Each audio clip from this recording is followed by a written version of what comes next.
Hi, so good to be with you again. I'm hoping that you are well. We are going to be beginning having our services at the church again, but not all of you are interested or willing at this time to come, and that is okay. We want you to be safe wherever you are. I'm going to be speaking today about Dietrich Bonhoeffer. He is a hero of my faith. He, by almost everyone's accounts, was a great man. Questionable in theology, possibly, but he was passionately articulate. He was German, and he would be restrained by an even more powerful rise of conscience because he lived in a very, very difficult time. The time before World War II in Germany.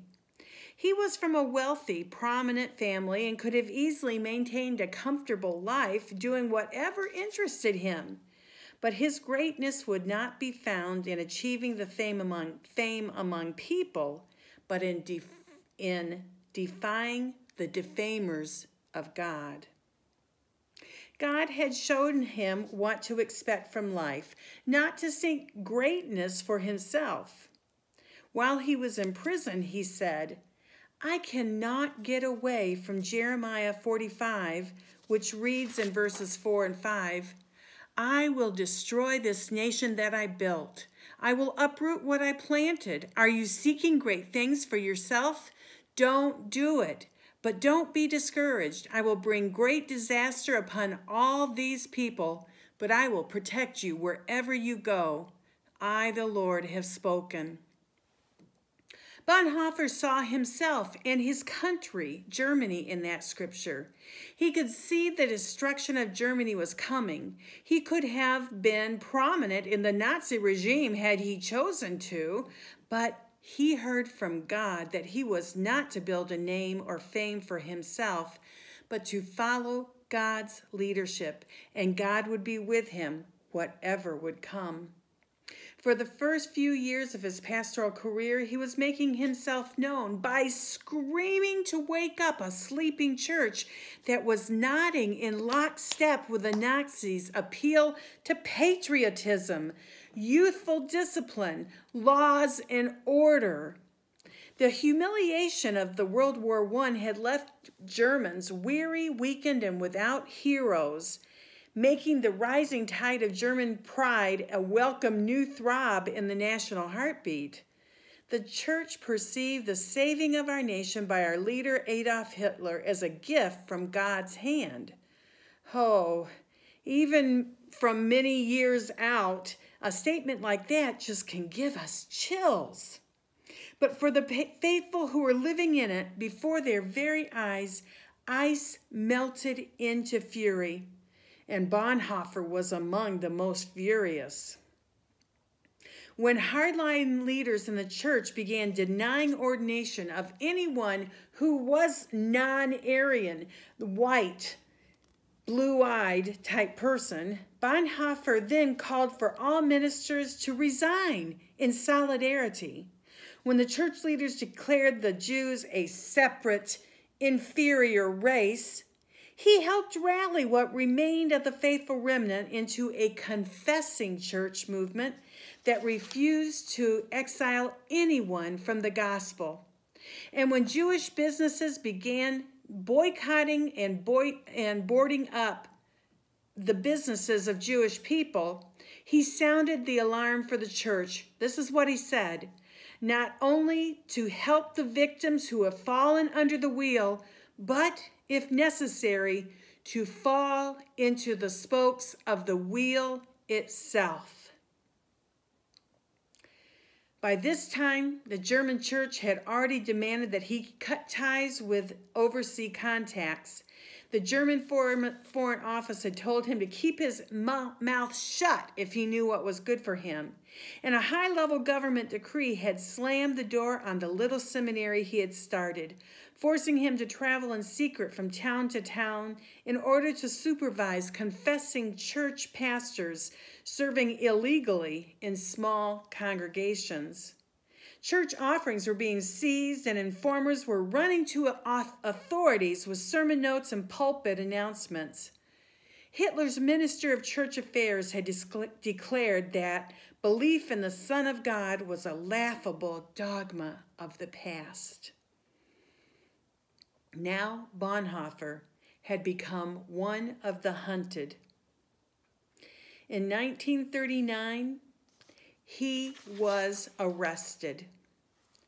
He had made a short stay to America, but returned as a fugitive because he said he had to stay with his people.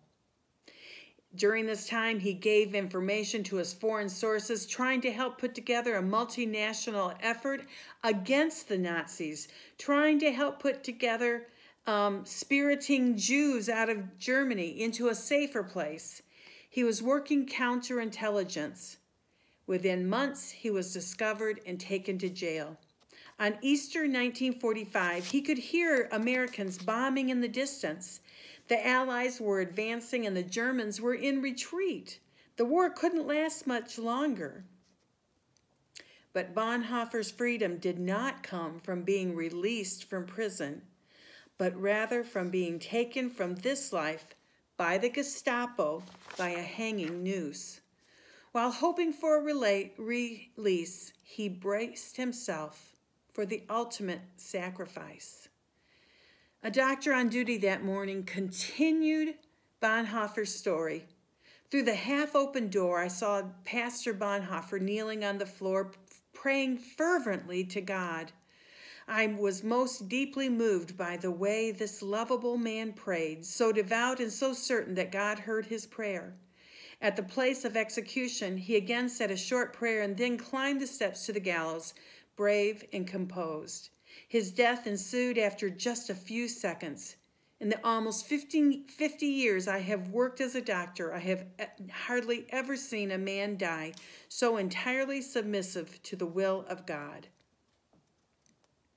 Dietrich Bonhoeffer's story is one of a great man, not because of who he was or how influential he was, but how he gave himself totally to stand up for people he didn't even know.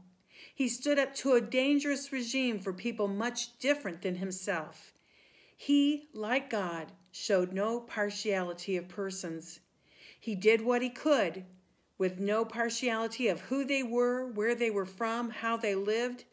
All were precious in God's sight. We try to have that same kind of openness, that same kind of allowing people to be a part of us wholly and completely. There is no difference of people. All of God's children are our children. Ephesians 5:1-2 is a scripture that is very clear, and that it touched Bonhoeffer and it touches our lives today. Here it is, Ephesians 5:1-2. Follow God's example, therefore, as dearly loved children, and walk in the way of love, just as Christ loved us and gave himself up for us as a fragrant offering and sacrifice to God. We need to walk in the way of love. Do everything we can to make sure people are okay, that people are safe, that people are welcome, and that we can love them as God loved us. What a wonderful gift we can share, because we have been given so much. May God continue our growth into the loving, compassionate people who will stand for all people, accepting and welcoming all into our fold, walking in the way of love. And I love you, my brothers and sisters. I hope you have a great day, and I hope that the next time you see me, I'll have a haircut and look better. All right, my friends, have a great week.